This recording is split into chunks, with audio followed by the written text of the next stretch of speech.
So what is Gōng?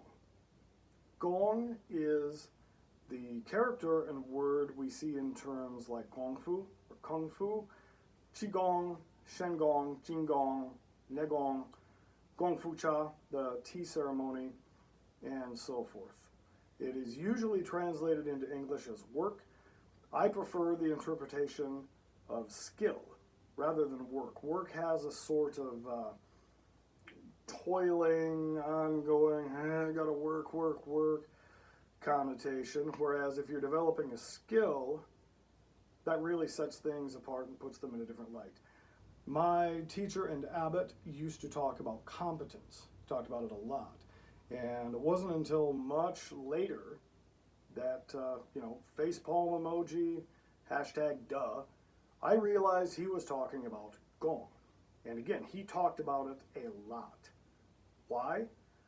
Because Gōng is ultimately the antidote and cure for what ails you in life. Competence is a direct forerunner of confidence. The more competent you are within something, the more your relative confidence will build. And even if you don't feel that competent and confident in the moment, if you are competent and confident, you're better able to deal with and navigate the various twists and turns of life. Now, there are 5 primary qualities needed for cultivating Gōng as a skill or as competence rather than just work, something you're working with or working at, rather. Number 1, awareness. An honest assessment and awareness of the overall situation and of where you are outwardly in the world and inwardly rather, at any given time. You have to know where you are and where you're starting from if you want to go anywhere. So we need awareness of this, and it needs to be honest, right? No lying. You can't lie to your shun, your immortal self, your spirit anyway, so you might as well just bite the bullet and face the discomfort and be honest about that. Which leads us to number 2, the intention. Awareness will help you find that intention if you don't already know what it is. This is your why, the purpose behind why you're doing whatever it is that you're doing. All right, number 3 is attention. You're paying attention to things aligned with or misaligned with your intention. Again, we say paying attention. Attention is a form of currency, right? Limited. Comes back, but in any given situation, you don't have all that much of it. So we pay attention to things we're doing that are going on outwardly and inwardly, the various manifestations and changing phenomena of our situation as we go along, and then we adjust accordingly. Number 4, consistency. We need to be consistent in our practice. Consistency means you're not just changing everything up every time you're doing something, okay? Yes, you do need some sort of experimentation. You need to try things out and see what works best for you. But you can't keep changing it every single time and expect to get somewhere. We need consistency, which leads us to the 5th one, that is persistence. You have to be persistent. A lot of times people don't like to hear this, particularly when you're talking about Taoism.